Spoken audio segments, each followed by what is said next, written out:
Hello, friends.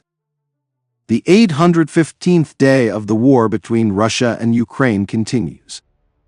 Yesterday, at a meeting with journalists, Zelensky said that in the north of the Kharkiv region, the Ukrainian armed forces had stabilized Russia's advance. Today, our defense forces have stabilized the Russians where they are now. The deepest point of their advance is 10 kilometers. In the directions of some brigades, the enemy has no advance at all and never had, Zelensky said. He said that several directions were reinforced with separate battalions, what could be taken somewhere from the reserve and from some directions. Zelensky said that Russia managed to cross the border due to the lack of air defense in Ukraine. At a distance where they have an advantage, they use air bombs and artillery. He also noted the West's delay in arms supplies. The president said that Russia had not reached the main lines of defense in the Kharkiv region, but only the first, which the military themselves built under fire. He also stated that Russia's goal in this direction is Vovchansk.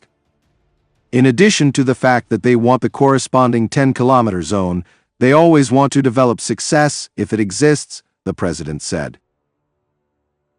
Zelensky also said yesterday at a meeting with journalists that Ukraine, for the first time in the war years, has enough artillery shells.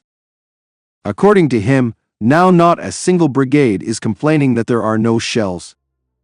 At the same time, Le Monde interviewed soldiers from 5 Ukrainian brigades stationed in the Donbass, where the fiercest fighting is taking place. They all confirmed that neither the ammunition associated with the Czech plan nor the aid package from the United States had yet reached them. We read the news, but we are realistic. We rely only on what we actually have on hand. We have no shortage of small arms ammunition, but we lack everything else: drones, anti-drone weapons, shells, missiles. And we see that supplies continue to decline and become increasingly unstable. They only cover the bare minimum, one of the fighters said. Others note that the lack of drones and artillery fire support leads to losses. We are also losing a lot of equipment to enemy FPV drones. We absolutely need jammers. My battalion lost its last encoder 2 days ago, said the Ukrainian military man. Near Bakhmut, the tank company of the 28th Brigade is experiencing a shortage of shells and fuel. We have only one anti-drone jammer for the entire company, consisting of 10 to 64 tanks. For every pair of tanks we need at least one silencer, adds another soldier.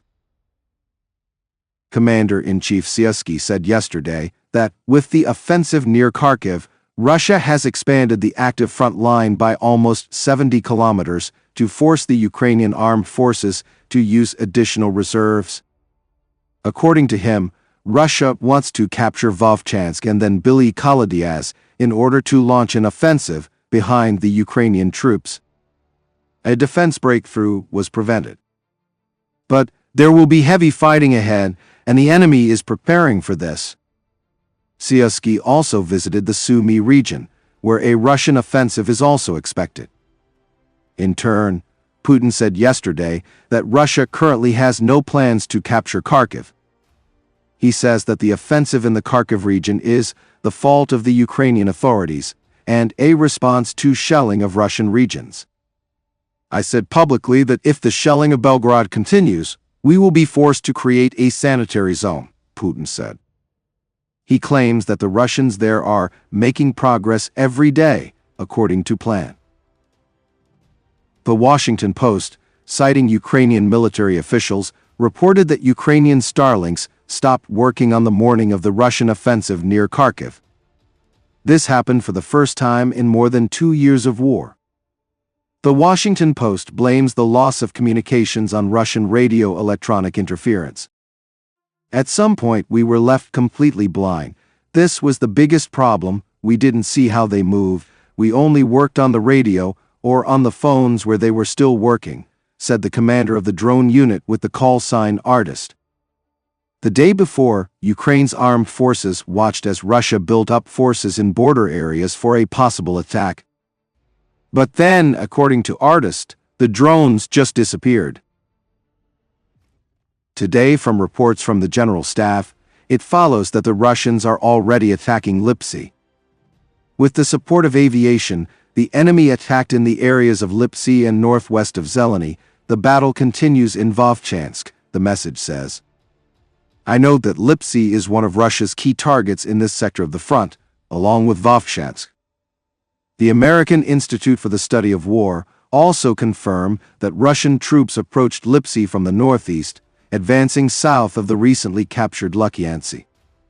This is evidenced by the footage analyzed by the Institute.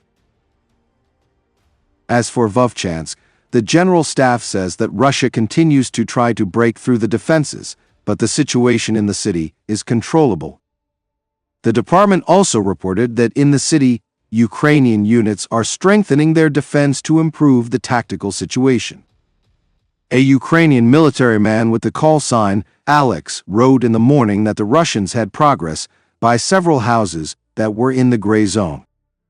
Other Ukrainian public pages reported that Russia had reached the right bank of the Vovcha River, which divides the city into northern and southern parts.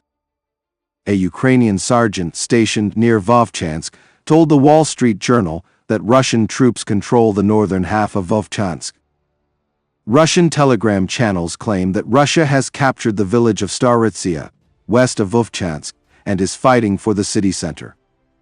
Today, footage of a powerful detonation also appeared at the central hospital in Vovchansk. The telegram channel that posted the video reports that the building, which is held by the Russians, was attacked by the Ukrainian Air Force.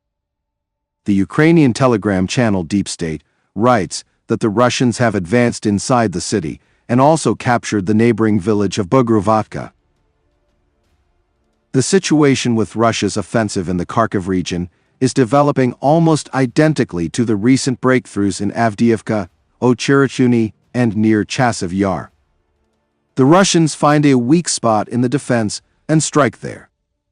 After which, the Ukrainian armed forces send reserves to the breakthrough sites in order to slow down or stop the advance. Now the reserves have been sent to the border in the Kharkiv region. But the question is that the Russians can deliver a similar blow somewhere else. And, by the way, they are already being applied. The Russians are now making gradual progress on several sectors of the front at once. And reserves will also have to be sent there, which, as the Ukrainian command admits, are extremely limited. And then, when they are completely exhausted, the Russians can deliver the main blow not near Kharkiv at all, or a series of major strikes, to begin that very summer offensive that Kiev is expecting in the coming weeks.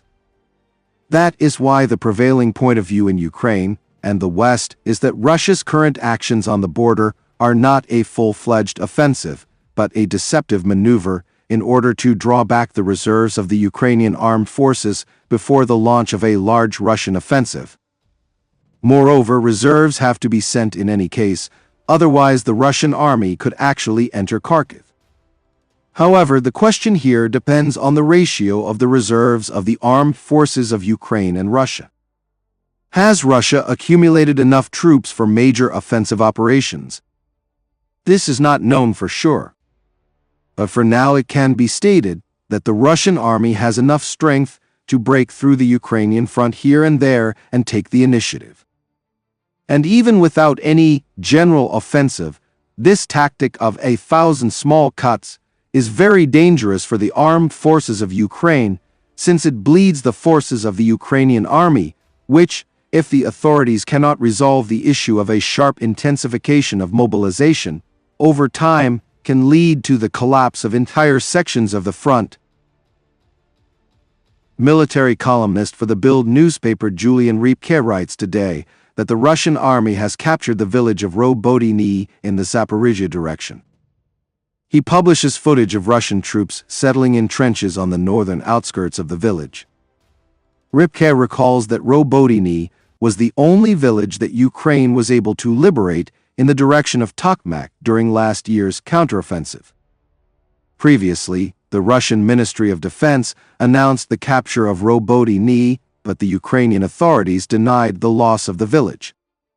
After today's update of the deep state map, the locality has completely moved into the gray zone.